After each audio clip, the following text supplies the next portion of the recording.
चलिए आज का टॉपिक है पौधों और जंतुओं का संरक्षण, जैव विविधता।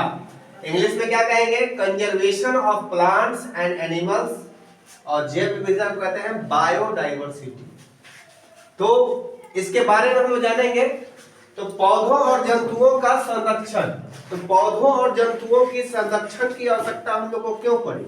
क्योंकि बहुत सारे जानवर और पौधे क्या हो रहे हैं, जंगल से विलुप्त होते जा रहे हैं, गायब होते जा रहे हैं। तो उनको बचाने के लिए जरूरत पड़ी। और अगर बात करें कि बायोडाइवर्सिटी का मतलब क्या हुआ, जैव विविधता का अर्थ क्या हुआ था? जैव विविधता का अर्थ होता है, जैव विविधता का तात्पर्य है धरती पर पाए जाने वाले विभिन्न प्रकार के जीवों की प्रजातियां। बहुत सारे स्पीसीज पाए जाते हैं ना एनिमल्स के, और तथा उनका आपसी एवं पर्यावरण से संबंध। तो सबका आपस में क्या होता है, कोई ना कोई संबंध होता है। अब समझ लो कि बहुत सारा कार्निवोरस एनिमल्स है, बहुत सारा हर्बीवोरस है। तो कार्निवोरस एनिमल क्या करता है, हर्बीवोरस पे डिपेंड रहता है। किसके लिए? फूड के लिए, भोजन के लिए। अगर वो हर्बीवोरस ना रहे तो कार्निवोरस जीवित रहेगा क्या? नहीं रहेगा। तो और हर्बीवोरस किस पे डिपेंड है? हर्बीवोरस डिपेंड रहता है किस पर? तो वो रहता है डिपेंड प्लांट पर, फूड के लिए।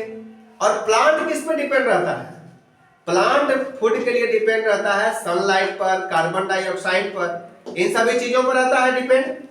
तो कहने का मतलब क्या है कि सन जो है सबसे मेन सोर्स है फूड का, है ना। तो प्लांट को कहते हैं ऑटोट्रॉप्स। प्लांट को क्या कहते हैं? ऑटोट्रॉप्स। यानी कि ग्रीन प्लांट जो है वही सिर्फ एक है जो कि अपना भोजन क्या करता है, खुद से बनाता है।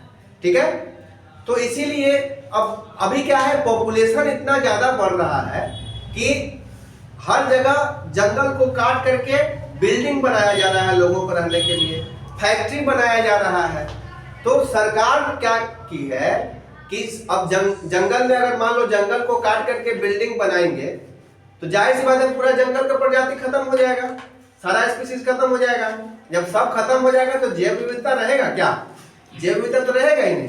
तो इससे बचाव के लिए सरकार क्या की, बहुत सारे जगहों को, जंगल को क्या कर दी है, रिजर्व कर दी है, संरक्षित घोषित कर दी। ठीक है। तो संरक्षित घोषित कर दी, उसमें बहुत सारे जैव विविधता वाले संरक्षित क्षेत्र हैं, उस पर हम लोग चर्चा करेंगे। तो यहां तक समझ में आया कि जैव बायोडाइवर्सिटी क्या होता है? तो बायोडाइवर्सिटी क्या होता है? जैव विविधता का तात्पर्य है धरती पर पाए जाने वाले विभिन्न प्रकार के जीवों की प्रजातियां तथा उनका आपसी एवं पर्यावरण से संबंध। आपसी एवं पर्यावरण से संबंध। तो आपसी संबंध भी रहेगा जो बताएं, हर्बीवोरस और कार्निवोरस, और पर्यावरण से भी संबंध रहेगा क्योंकि हर्बीवोरस तो पर्यावरण से ही जुड़ा हुआ चीज है कि नहीं, पेड़ पौधा से। अब पर्यावरण सही रहेगा तभी वो जीवित रह पाएगा, अदरवाइज नहीं रह पाएगा जीवित। क्लियर है? तो देखो यहां कह रहा है कि अभयारण्य किसे कहते हैं? अभयारण्य किसे कहते हैं? अभयारण्य किसे कहते हैं? कानूनी रूप से सुरक्षित जंगल जहां जंगली जंतु स्वतंत्र रूप से निवास करते हैं और इनके साथ छेड़छाड़ करना एवं इनका शिकार करना प्रतिबंधित होता है, अभयारण्य कहलाते हैं। यानी कि अभयारण्य का मतलब क्या? कानूनी रूप से सुरक्षित जंगल है, जो उस जंगल में कोई आदमी जा सकता है शिकार करने के लिए क्या? नहीं जा सकता है, तो नहीं जाएगा। जंगली जानवर एकदम फ्री से जहां मन करे उधर जा सकता है। ठीक है। और इनके साथ छेड़छाड़ करना एवं इनका शिकार करना प्रतिबंधित होता है। कोई उसका शिकार नहीं कर सकता है क्योंकि शिकार करेगा तो उसको क्या हो जाएगा? शिकार करने से क्या होगा? उसको कानूनी रूप से सजा का प्रावधान है, उसको सजा मिलेगा। ठीक है। अब देखो आगे पढ़ते हैं कि कुछ अब देखो यहाँ क्या कर रहा है कि कुछ जंगल किसी विशेष जंतु को विलुप्त होने से बचाने के लिए सुरक्षित किया गया है। बहुत सारा जंगल है जो विशेष जंतु को विलुप्त होने से बचाने के लिए, बहुत सारा खास तरह का जानवर है जो कि गायब होने के कगार पर है, तो उसको बचाने के लिए उस जंगल को क्या कर दिया गया? रिजर्व कर दिया गया है। तो जैव विविधता हम लोग समझ गए। तो अब आगे बढ़ते हैं। विश्व के 12 बड़े जैव विविधता वाले देशों में भारत का स्थान कितना है?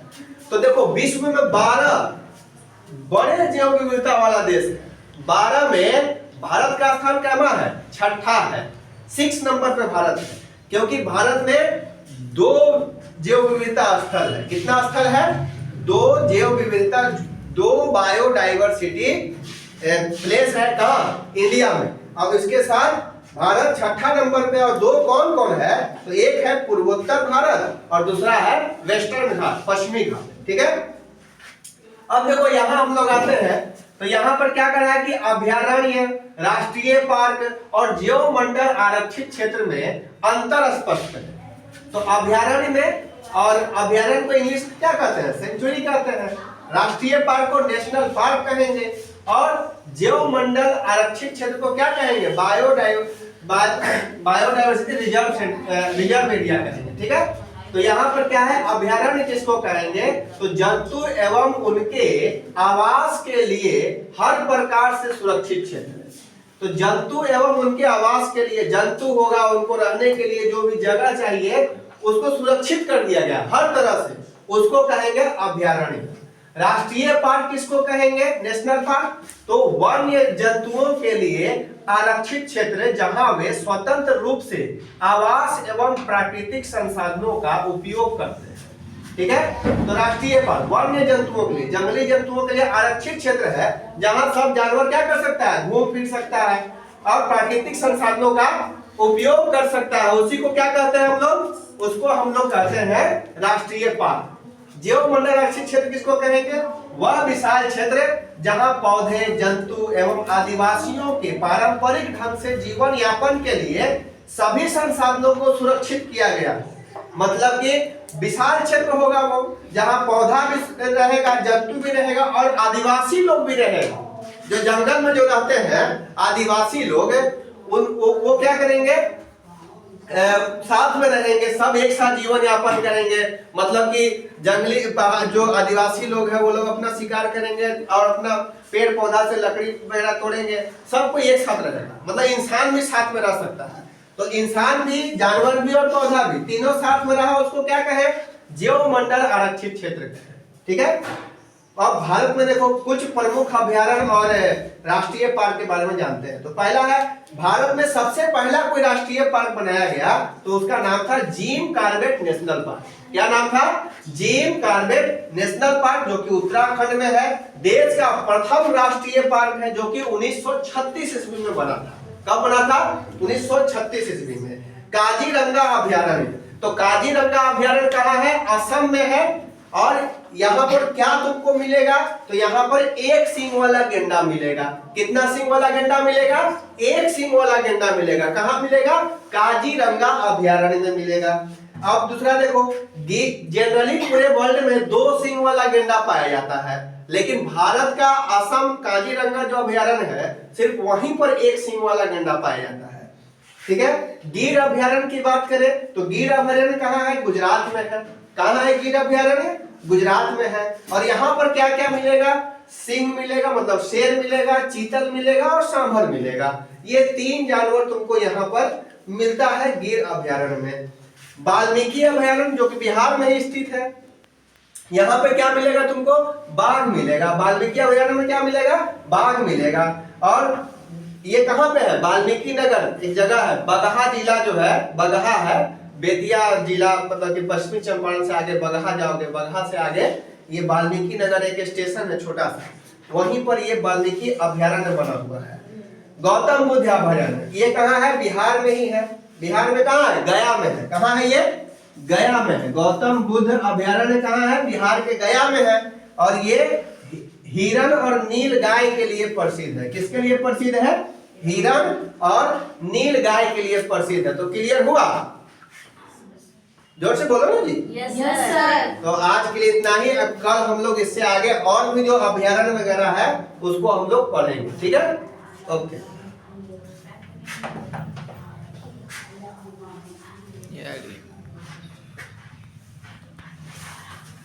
ऑफ ही नहीं हो रहा।